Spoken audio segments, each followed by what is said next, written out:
Hello everyone, welcome back to my channel Educrase. So आज हम पढ़ेंगे ग्रेड 8 का चैप्टर नंबर 1 साइंस का, that is crop production and management. So let's start.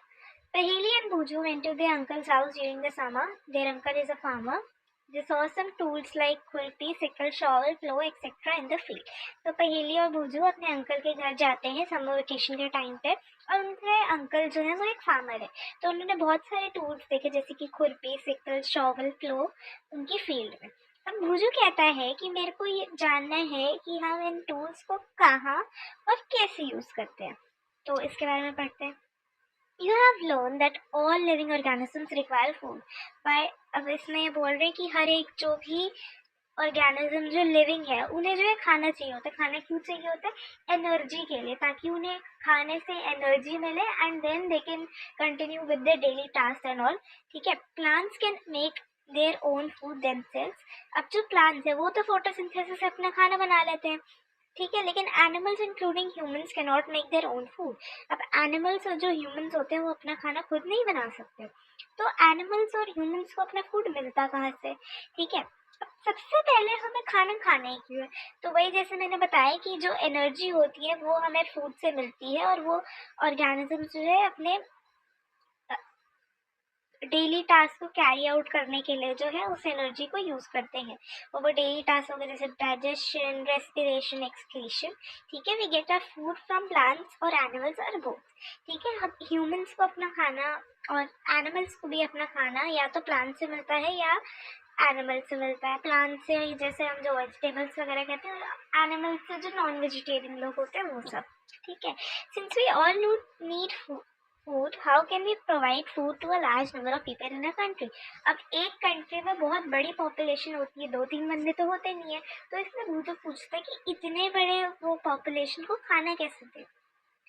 Food has to be produced on a large scale. अब जो demand अगर बड़ी होगी तो ऑफ कोर्स खाना भी जो है लार्ज स्केल पे बनाना पड़ेगा, ताकि हर किसी को वो मिल सके।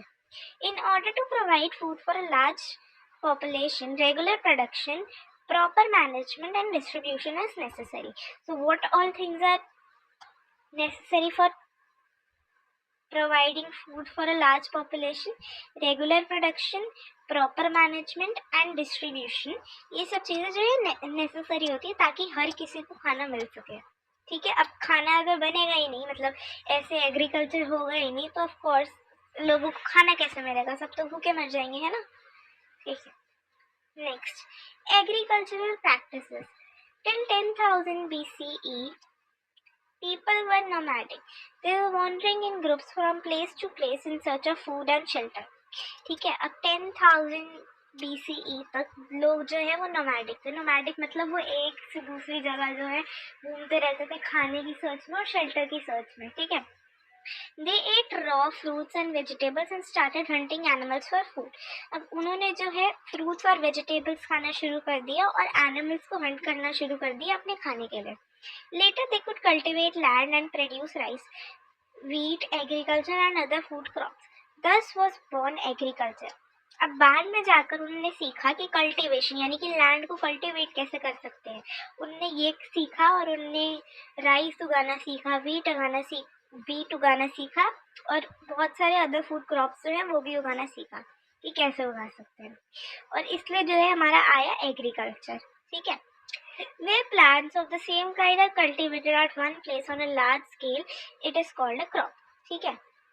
तो इसका मतलब यहाँ कह रहे हैं जहाँ पर एक ही तरीके के क्रॉप को एक लार्ज स्केल पे, मतलब बहुत बड़ी क्वांटिटी में जब उगाया जाता है तो उसे बोलते हैं क्रॉप।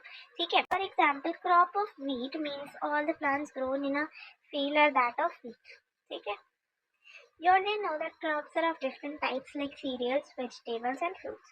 Cereals, vegetables, fruits इस टाइप्स के जो है फ्रूट्स होते हैं, इन्हें क्लासिफाई कर सकते हैं कि कौन से सीजन पे ये ग्रो करते हैं। India is a vast country. The climatic conditions like temperature, humidity और रेनफॉल जो है वो एक रीजन से दूसरे रीजन में वेरी करता है।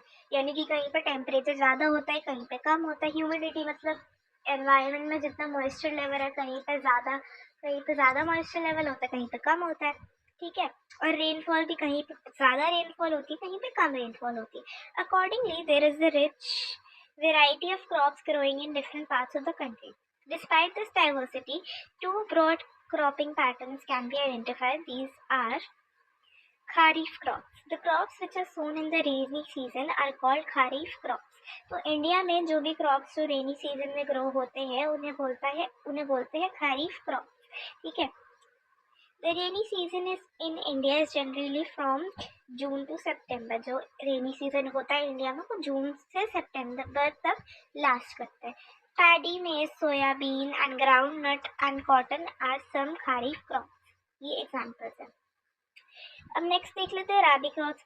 जो क्रॉप्स जो कि विंटर सीजन में यानी कि अक्टूबर टू मार्च तक जो इंडिया में लास्ट करता है उन क्रॉप्स को हम बोलते हैं राबी क्रॉप्स. ठीक है. Examples of rabi crops are wheat, gram, pea, mustard and linseed. ठीक है. Besides these, pulses vegetables are grown during the summer at many places. ठीक है. अब समर में जो क्रॉप ग्रो होता है उसे बोलते हैं ज़ैद. ये एनसीईआरटी में है नहीं, मैं जिससे आपको ऐसे ही बता रही हूँ. ओके. नेक्स्ट चलते हैं basic practices of crop production. Why paddy cannot be grown in the winter season? Paddy requires a lot of water, therefore it is grown only in the rainy season.